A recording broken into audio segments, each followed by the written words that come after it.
तो आज हम यूएस और ईरान की बात कर रहे हैं। मुआहदा साइन होने जा रहा है और इससे मुतालिक खबरें आ रही हैं, ब्लूमबर्ग भी रिपोर्ट कर रहा है। अच्छा, एक इसमें सबसे बड़ी जो पेशरफ्त है और जिसमें सवालिया निशान खड़ा होता है कि इसराइल ने कहा कि हमें इस मुआहदे तक रसाई दें, आप हमें बताएं कि इसमें क्या पॉइंट्स है इस एमओयू में।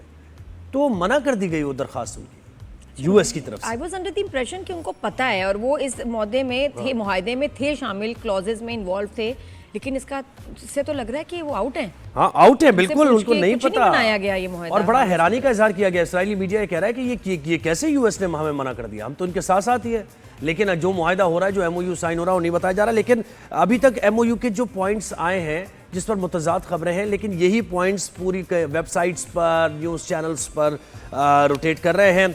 अब इसमें 5-6 कुछ सामने आए हैं। एक ये कि 30 दिन के अंदर मुकम्मल तौर पर ब्लॉकेट खत्म होगा, पेट्रोकेमिकल और ऑयल की तरसील खुल जाएगी। जुम्मे से जो है स्ट्रेट ऑफ हॉर्मुज़ ओपन हो रहा है, बिल्कुल ऐसे ही है। लेकिन ये कि 30 दिनों के अंदर बताया जा रहा है कि मुकम्मल तौर पर उनका ब्लॉकेट खत्म होगा यूएस का। अच्छा, उसके बाद ऑयल और पेट्रोकेमिकल का जो तरसील है वो ऑन हो जाएगी, वो खुल जाएगी, यूएस खोल देगा। इस पर कंफर्मेशन यूएस ने नहीं किया, लेकिन यही आ रही हैं चीजें। लबनान समेत दीगर जो महाज हैं उस पर मुकम्मल जंग बंदी होगी। ये ठीक है, ये इसमें एक पॉइंट है, मेरी समझ से बाहर है। जब इजराइल एग्री नहीं कर रहा तो हमला तो वो कर रहा था, तो अगर ये बंद करने का कह रहे हैं तो बंद करने का इजराइल को कैसे मनाएंगे? हाँ, वो तो कह रहे हैं नहीं, इस पर इजराइल की रजामंदी के बगैर शायद अमल दरामद ना हो सके, है ना? एग्जैक्टली। और फिर या तो उसमें क्लॉज हो कि अगर इजराइल ने नहीं बंद किया तो हम उस पे जो है यूएस पे अटैक करेगा, उसको सैंक्शंस। तो ये पॉइंट तो जनाब डिस्प्यूटेड थोड़ा सा हो गया। अच्छा, 300 अरब ईरान को दिए जाएंगे रीबिल्डिंग के लिए।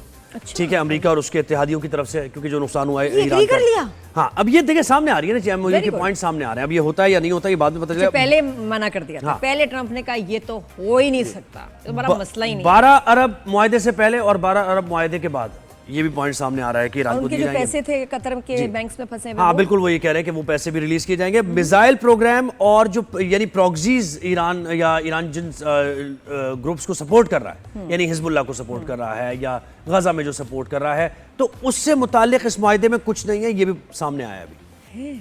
ये जो एमओयू साइन होगा, जब भी साइन होगा, तो इसमें ये बात नहीं डिस्कस की गई है मिसाइल प्रोग्राम ईरान का, उसका क्या बनेगा, कैसे आगे बढ़ेगा, और ईरान कैसे प्रॉक्सीज को सपोर्ट करता है या नहीं करता, या उनकी हेल्प करता है या नहीं करता। इसमें कोई डिस्कशन इस बारे में। और इसीलिए इतना टाइम लगा, बिकॉज ईरान इनकी शर्तों पे एग्री कर ही नहीं रहा था। तो